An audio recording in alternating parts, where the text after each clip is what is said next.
Oke, kita akan bahas sebuah kisah nyata yang luar biasa tentang gimana cara mengajar itu bisa mengubah segalanya. Kali ini kita bakal bedah sebuah metode pengajaran yang keren banget dari Indonesia buat nemuin sebenarnya apa sih kunci dari belajar itu? Coba ngaku deh, siapa di antara kita yang nggak pernah duduk di kelas matematika, liatin rumus-rumus abstrak di papan tulis, terus dalam hati nanya, duh, ini nanti kepake buat apa sih? Pertanyaan ini tuh universal banget, dan hari ini kita akan coba temukan jawabannya. Dan jawabannya datang dari sebuah SMA di Binong, dekat Bandung. Ada seorang guru, namanya Pak Dadung Sutarman, yang memutuskan buat menghadapi tantangan ini. Beliau nggak cuma ngajar, tapi ngerancang sebuah pengalaman belajar yang bikin matematika jadi relevan, nyata, dan pastinya nggak gampang dilupain. Oke, kita mulai dulu dari masalahnya ya. Ini tuh bukan cuma tantangan buat siswa di Binong aja loh, tapi ini isu yang dihadapi guru dan murid di seluruh dunia. Gimana caranya bikin konsep yang abstrak jadi terasa nyata dan penting? Topik spesifiknya waktu itu adalah lingkaran dan garis singgung.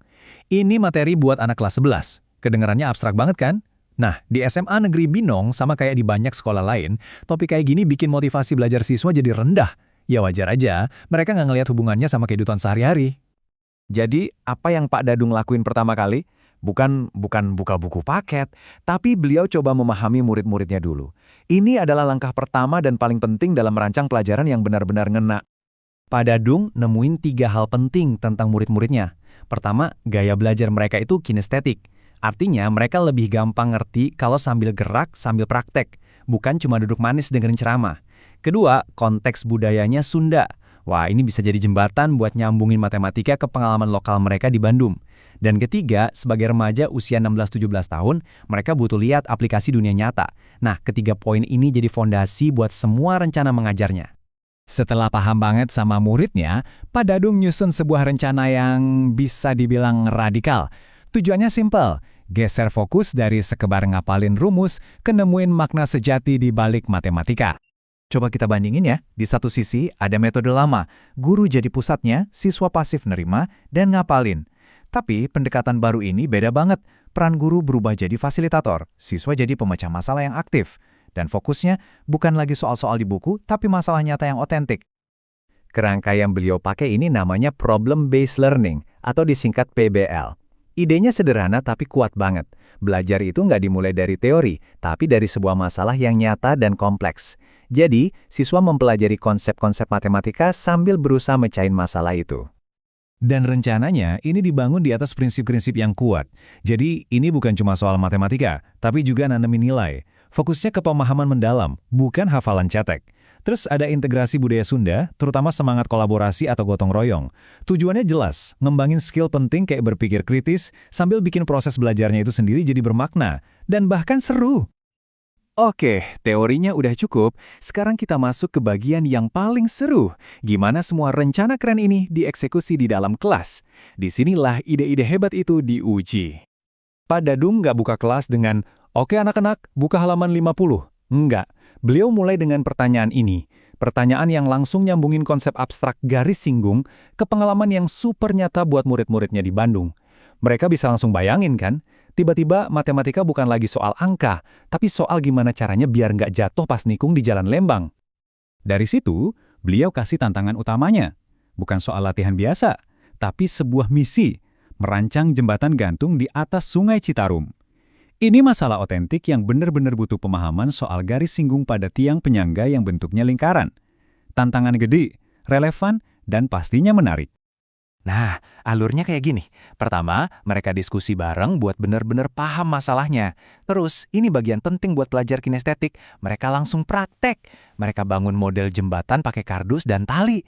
Di sini nih mereka benar-benar ngerasain geometrinya. Baru setelah itu mereka terapin matematikanya, pakai teorema Pythagoras buat ngitung panjang kabel. Dan terakhir, mereka presentasiin solusi mereka, persis kayak insinyur beneran. Kalau cara belajarnya beda, tentu cara nilainya juga harus beda dong. Kalau tujuannya udah bukan hafalan, masa iya ujiannya cuma pilihan ganda?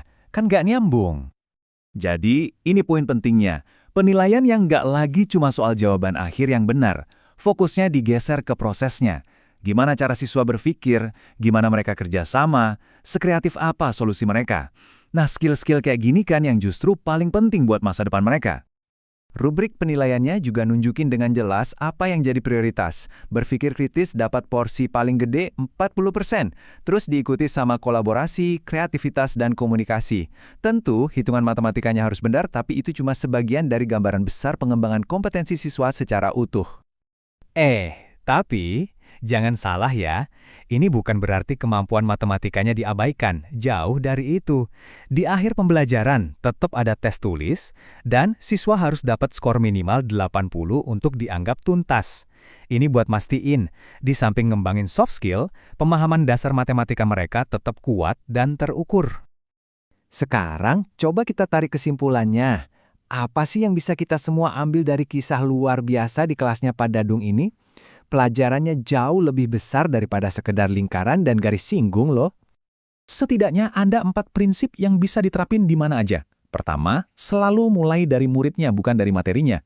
Kedua, bikin materi itu relevan sama dunia mereka. Ketiga, biarin mereka praktek, biarin mereka membangun sesuatu, karena disitulah pemahaman sejati muncul. Dan terakhir, nilai apa yang benar-benar penting, yaitu skill yang bakal mereka bawa seumur hidup. Dan begini cara Pak Dadung menutup pelajarannya, bukan dengan rangkuman rumus, tapi dengan sebuah visi. Beliau nyambungin apa yang baru mereka pelajari dengan masa depan mereka, sambil ngingetin lagi nilai budaya gotong royong. Wah, ini penutup yang kuat dan inspiratif banget. Jadi, kita tutup pembahasan kali ini dengan sebuah pertanyaan buat kita renungin bareng-bareng. Kisah dari Binong ini bukan cuma cerita bagus, tapi ini kayak sebuah cetak biru. Ini nunjukin apa yang bisa terjadi kalau kita berhenti nanya materi apa yang harus saya ajarkan dan mulai nanya gimana cara murid-murid saya belajar paling baik. Coba bayangin potensinya.